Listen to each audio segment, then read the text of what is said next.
ఆ, అందరికీ నమస్తే. జై భీమ్, జై భారత రాజ్యాంగం.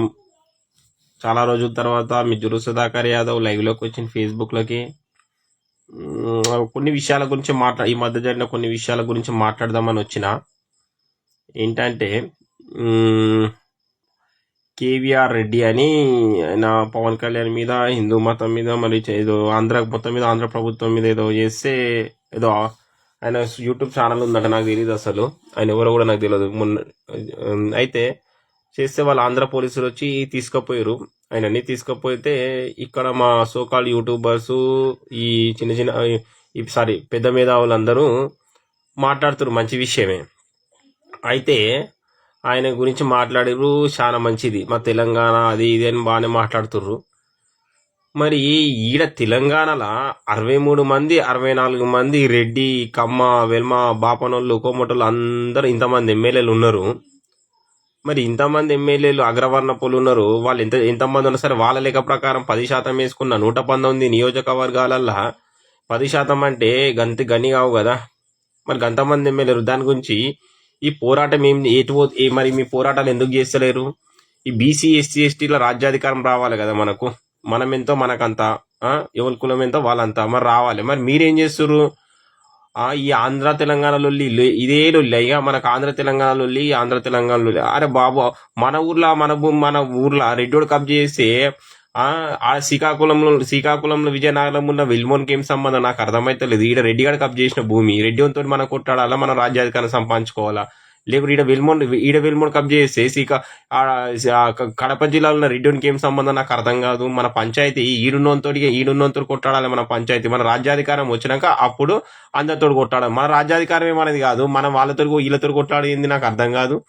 నేను ఒకటే ముచ్చట చెప్తున్నా, ఈ సోకాల్డ్ మేధావులు, చాలా పెద్ద మేధావులు, ఉస్మానియా యూనివర్సిటీ మేధావులకు అండ్ ఈ పెద్ద పెద్ద యూట్యూబర్లకు నేను ఒకటే ముచ్చట చెప్తున్నా. ఫస్ట్ మీరు ఒక కమిట్మెంట్ తోటి ఉండుర్రి. మీరు రెడ్డి వర్గము, ఈ వెల్మ వర్గము, లేకుంటే కమ్మ వర్గము కాకుండా బీసీ, ఎస్సీ, ఎస్టీల ఐక్యమత్యం చైతన్యం చేసే వర్గంలోకి రండి. మీరు వచ్చి చైతన్యం చేయండి, గ్రామాల్లో చైతన్యం చేసి మన రాజ్యాధికారం ఎట్ట తీసుకోవాలి అనేది చూడురి.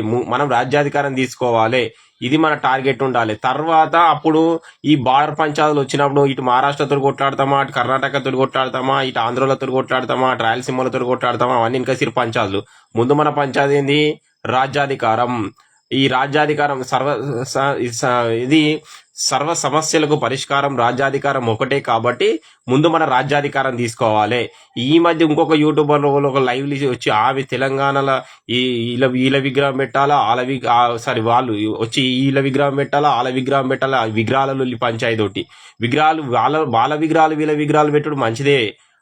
నేనేమంటున్నా అంటే అవన్నిటికంటే ముందుగా రాజ్యాధికారము మనం తెచ్చుకుందాం. రాజ్యాధికారం తెచ్చుకున్న తర్వాత బీసీ, ఎస్సీ, ఎస్టీలో ఇప్పుడు ఆయన అంటున్నాడు బీసీ, నేను బీసీ అని లొల్లి పెట్టు. అరే నాయన, ఏం బీసీ, నువ్వేం బీసీ, నకిలీ బీసీ, ఎట్ట నకిలీ బీసీ చెప్తా నేను పంచాయతీ. ఇప్పుడు ఎవరి కులం ఎంతో వారికి అంత వాటా అన్నాడు. మీ కులం ఎంత, మీకు ఎన్ని సీట్లు ఉన్నాయి, అన్ని పార్టీలలో మీ వాళ్ళు ఎంతమంది ఉన్నారు, ఒకటి. రెండోది ఏంటంటే నువ్వు రెడ్ల పార్టీలో ఉంటావు, రెడ్ల పార్టీలో ఉండి మా బీసీలను రెచ్చగొడతావు, మా ముదిరాజులను రెచ్చగొడతావు, మరి మా యాదవులను, మా గౌలను రెచ్చగొడతావు. నీకేమో పదవి కావాలి, నీకేమో ఎమ్మెల్సీ అట్నే పెట్టుకో, నువ్వు ఎమ్మెల్సీ పెట్టుకొని మమ్మల్ని రెచ్చగొట్టు. నేను పిచ్చోళ్ళ లెక్క కనబడుతున్నాం అనుకుంటావు, నాకు అర్థం కాదు. నీకు ఏమాత్రం చిత్తశుద్ధి ఉన్నా, ఆత్మగౌరవం ఉన్నా, నువ్వు ఏమాత్రం మా బీసీల మీద, సరే ఎస్సీ, ఎస్టీ నువ్వు అంటలేవు, మేము అంటున్నాం, నేను అంటున్నా, నువ్వు అంటలేవు కదా. నీకు బీసీల మీద నిజంగా ప్రేమనే ఉంటే నీ ఎమ్మెల్సీ పదవికి రాజీనామా చేసి మా కోసం నువ్వు పోరాడు. అప్పుడు నేను నమ్ముతాం. నీవు ఉన్న పోస్ట్ అటనే పెట్టుకుంటావు, మళ్ళా నీ పోస్ట్ ఏమో అటనే కావాలి, మళ్ళా రాజ్యాధికారం అని మమ్మల్ని రెచ్చగొడుతుంటావు. అంటే అసలు నీ పద్ధతి రాంగు. ఎట్లా రాంగ్ అంటే నువ్వు రాజీనామా చేయాలి, నీ చిత్తశుద్ధి నిరూపించుకోవాలి. నీ చిత్తశుద్ధి నిరూపించుకున్న తర్వాత అప్పుడు నువ్వు ప్రజల్లోకి వస్తే అప్పుడు నేను ప్రజలు ఆశీర్వదిస్తారు. అంతేగాని ఇది చాలా తప్పుడు వేలో పోతున్నావు. ఇంకొకటి, ఇక ఈ పంచాయతీలు చెప్తారు, ఆ పంచాయతీలు చెప్తారు, అన్ని పంచాయతీలు చెప్తారు, మస్తు చెప్తారు. నేనేమో ఒకటే పంచాయతీ చెప్తున్నా, బీసీ, ఎస్సీ, ఎస్టీల కోసం రాజ్యాధికారం పంచాది ఎవరు లేపితే వాళ్ళకే నా మద్దతు ఉంటుంది. అది ప్రత్యక్షంగా కానీ పరోక్షంగా కానీ. నేను ఏమంటున్నా, ఇప్పుడు మన బీసీ అంటే రాజ్యం వస్తుందా? మనోడే మన మాటినోడు. నేనేమంటున్నా, ఎస్సీలను కలుపుకోపోతే మన బీసీలు, ఎస్సీ, ఎస్టీలను కలుపుకోపోతే ఖచ్చితంగా రాజ్యం వస్తుంది. ఒకటి.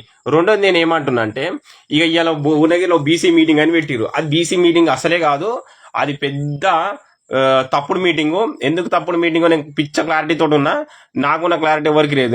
ఎందుకంటే నువ్వు ఎమ్మెల్సీకి రాజీనామా చేస్తే నీ బీసీ మీటింగ్ అంటే ఎవరైనా నమ్ముతారు? నీ పోస్ట్ రెడ్ల దగ్గర వచ్చిన పోస్ట్ కదా, నీకు రెడ్లు సపోర్ట్ చేసి వచ్చిన పోస్ట్ ని పెట్టుకొని నువ్వు బీసీ మీటింగ్ అని ఎట్లా పెడతావు? నాకు అర్థం కాదు. ఇదంతా తప్పుడు వేలో పోతుంది, మంచిగా ఉండదు. ఎవ్వరిని మోసం చేయకూరి.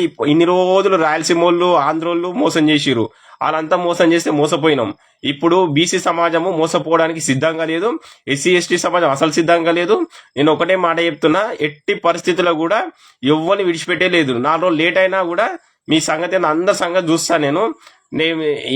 మీరు మోసం చేస్తే మేము మోసపోనికి సిద్ధంగా లేము. మా యాదవులు సిద్ధంగా లేరు, మా గౌళ్ళు సిద్ధంగా లేరు, మా ముదిరాజులు సిద్ధంగా లేరు, ఏ కులపోలు కూడా సిద్ధంగా లేరు. మీరు అనొచ్చు మా దాంట్లో కూడా గౌడ్లు, యాదవులు, ముదిరాజులు అందరు ఉన్నారు కదా అంటే, మీరందరూ ఎవరు ఆడిస్తున్న నాటకంలో మేము ఎవరో ఆడిస్తున్న నాటకం అని మాకు తెలుసు. మీ నాటకంలో మేము బలిపశువులు కావడానికి సిద్ధంగా లేము. మేము ఒక్కటే క్లియర్ కట్టుకున్నా, సర్వ సమస్యలకు ఒకటే పరిష్కారం, రాజ్యాధికారం. ఈ ఒక్కొక్క ఆయనేమో బీసీ పంచాయతీ అని వీళ్ళతో లొల్లి పెడతారు. ఇంకొక ఆయననేమో ఇంకొంతమంది సోకాల్ యూట్యూబర్స్, పెద్ద మేధావులు, సార్ చిన్న మేధావులు, వాళ్ళు నాకంటే ఎక్కువ చదువుకోరు కాబట్టి వాళ్ళు పెద్ద మేధావులు.